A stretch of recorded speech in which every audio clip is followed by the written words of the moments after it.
त्रेता युग में बलि नामक एक दैत्य था। वह मेरा परम भक्त था। विविधि प्रकार के वेद सूक्तों से वह मेरा पूजन किया करता था और नित्य ही ब्राह्मणों का पूजन तथा यज्ञ भी करता था।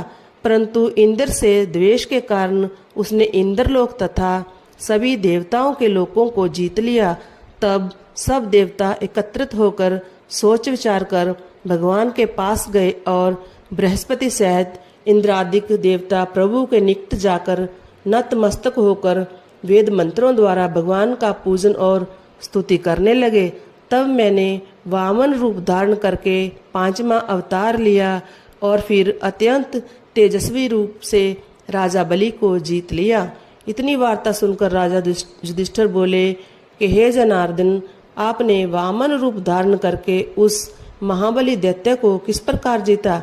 श्री कृष्ण कहने लगे, मैंने वामन रूपधारी ब्रह्मचारी बालक ने बलि से 3 पग भूमि की याचना करते हुए कहा, ये मुझको 3 लोक के समान है और हे राजन, यह तुमको अवश्य ही देनी होगी। राजा बलि ने इसको तुच्छ सी याचना समझकर 3 पग भूमि का संकल्प मुझको दे दिया और मैंने त्रिविक्रम रूप को बढ़ाकर यहाँ तक के भूलोक में पद, भूलोक में जंगा, स्वर्गलोक में कमर, महलोक में पेट, जनलोक में हृदय, यमलोक में कंठ की स्थापना कर सत्यलोक में मुख, उसके ऊपर मस्तक स्थापित किया। सूर्य, चंद्रमा आदि सब ग्रह, योग, नक्षत्र, इंद्रादिक देवता और शेष आदि सब नागगणों ने विविधि प्रकार से वेद सूक्तों द्वारा प्रार्थना की।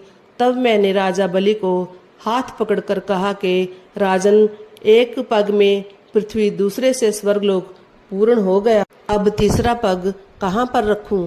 तब बलि ने अपना सिर झुका लिया और मैंने अपना पैर उसके मस्तक पर रख दिया, जिससे मेरा यह भक्त पाताल को चला गया। फिर उसकी विनती और नम्रता को देखकर मैंने कहा कि हे बलि, मैं सदैव तुम्हारे निकट ही रहूंगा। विरोच